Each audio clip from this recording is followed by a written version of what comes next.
J'aimerais qu'on écoute Marine Le Pen hier soir. C'est le discours que je voulais vous passer pour vous montrer le monde dans lequel on vit. Pour autant, rien n'est gagné.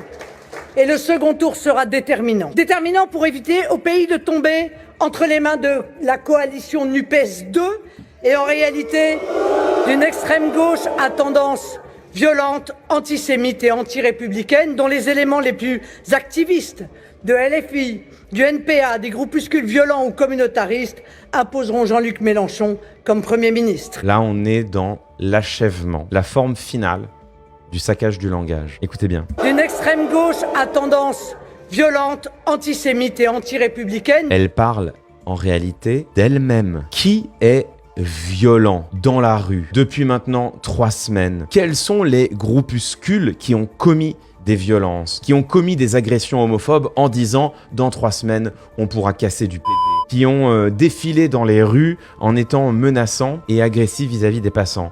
S'il vous plaît, le journaliste, c'est fini, le quart d'heure journaliste, c'est fini, donc moi je commence à m'énerver. C'est l'extrême droite. Ce sont les groupuscules fascistes proches du Rassemblement national en réalité, puisque, encore une fois, ils disent toutes et tous, dans 3 semaines, on va pouvoir se lâcher. Une extrême gauche antisémite, dit-elle.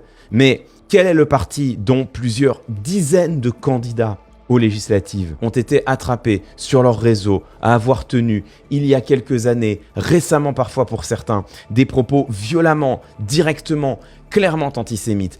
Quel est le parti qui a fait élire un libraire qui vendait des livres négationnistes? C'est le Rassemblement national. Quel est le parti dont le président a été condamné à de multiples reprises pour antisémitisme? C'est le Rassemblement national. Quel est le parti qui n'a jamais voulu faire une rupture avec son histoire, un aggiornamento, qui n'a jamais voulu regarder les yeux dans les yeux cet antisémitisme structurel?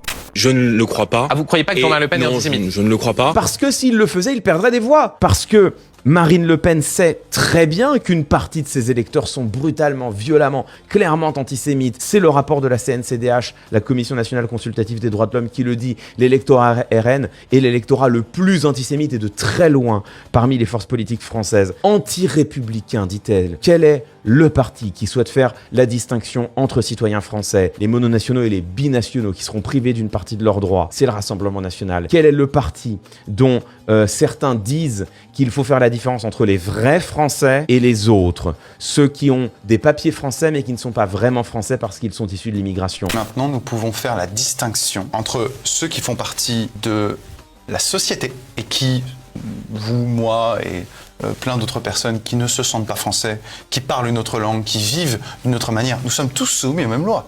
Donc quelque part, oui, nous sommes tous français. Oui, nous sommes tous français juridiquement. C'est le Rassemblement national. Quel est le parti dont une partie des membres disent qu'il faut mettre au pas le Conseil constitutionnel? Si demain, nous voulons nous affranchir par exemple de certains traités, de certaines normes qui nous empoisonnent, eh bien, à la condition de mettre au pas, c'est vrai, le Conseil constitutionnel, nous pourrons tout faire. Ambitionnant ainsi de sortir purement et simplement de l'état de droit, donc de la démocratie et a fortiori de la République. C'est le Rassemblement national. Elle ne parle pas de l'extrême gauche, elle parle de la gauche, d'une gauche qui n'est ni antisémite, ni violente, ni anti-républicaine, alors que le Rassemblement national, pour lequel elle était candidate, dont elle a été présidente et dont elle est encore la leader, lui, est directement violent, antisémite et anti-républicain. La guerre, c'est la paix. La liberté, c'est l'esclavage. L'ignorance, c'est la force. Le saccage absolu du langage,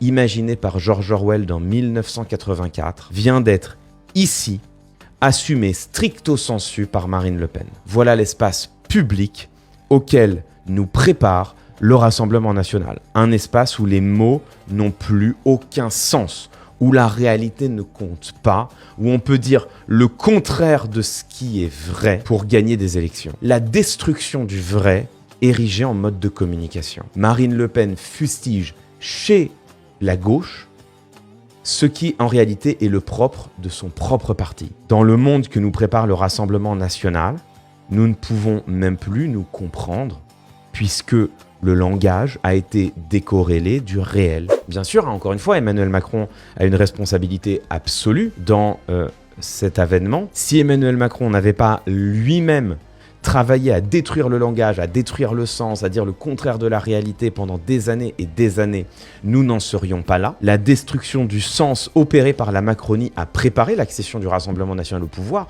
La déclaration là de Marine Le Pen aurait suscité les cris d'effroi de tous les commentateurs il y a encore une dizaine d'années qui auraient dit « Non mais là, elle dit n'importe quoi ». Mais ça ne choque plus personne parce que c'est exactement ce à quoi Emmanuel Macron s'est livré pendant toutes ces années. Je n'ai jamais soutenu Depardieu contre ses victimes, alors que c'est exactement ce qu'il a fait quelques semaines plus tôt. Il y a une chose dans laquelle vous ne me verrez jamais, ce sont les chasses à l'homme. Je déteste ça. Je le dis en tant que président de la République, mais aussi en tant que citoyen, il rend fier la France. Emmanuel Macron, faut pas dire que le chlordécone est cancérigène, parce que c'est pas vrai, et que ça agite les peurs. Personne ne m'a établi le fait qu'il y avait un lien direct, donc je ne veux pas créer d'angoisse. 2 heures plus tard, il est contredit par les scientifiques qui disent non mais si, c'est vrai et on le sait depuis longtemps. 2 jours plus tard, l'Élysée, Emmanuel Macron n'a jamais dit que le chlordécone n'était pas cancérigène. Emmanuel Macron a instauré une ère de la post-vérité. Tu n'as pas besoin que ce que tu dises soit vrai, t'as juste besoin que ce soit vaguement vraisemblable. T'as même pas besoin que ce soit vaguement vraisemblable, t'as juste besoin que ça fasse plaisir à une partie de ton électorat. La communication d'Emmanuel Macron a été irresponsable. Il a détruit ce que nous avions peut-être de plus précieux, c'est-à-dire le débat public, le sens commun. La possibilité au moins de discuter entre nous avec des mots dont nous connaissons la définition. La conséquence, on la voit. Maintenant, le Rassemblement national peut tranquillement dire le strict opposé de ce qu'est la réalité. Maintenant que le langage a été détruit par Emmanuel Macron, si le Rassemblement national parvenait au pouvoir, il pourrait s'en servir pour détruire les institutions républicaines. Attaquer le pluralisme des médias en prétendant lutter contre les médias d'extrême gauche. Attaquer le droit de manifester en prétendant lutter contre les black blocs violents. Attaquer les activistes écologistes en prétendant lutter contre le terrorisme. Attaquer les citoyens binationaux en prétendant lutter contre les ingérences étrangères. Attaquer les Françaises et les Français issus de l'immigration en prétendant lutter contre les faux Français qui détruisent nos traditions. Maintenant que le langage a été détruit, et que les mots peuvent dire le contraire du réel, plus rien ne nous sépare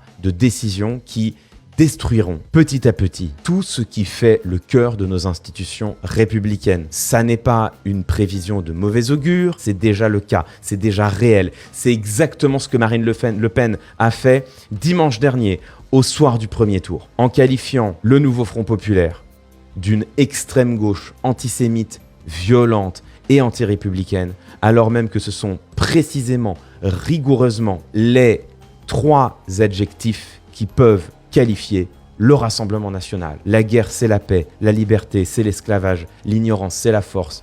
On y est aujourd'hui. Imaginez ce que cela pourrait donner demain.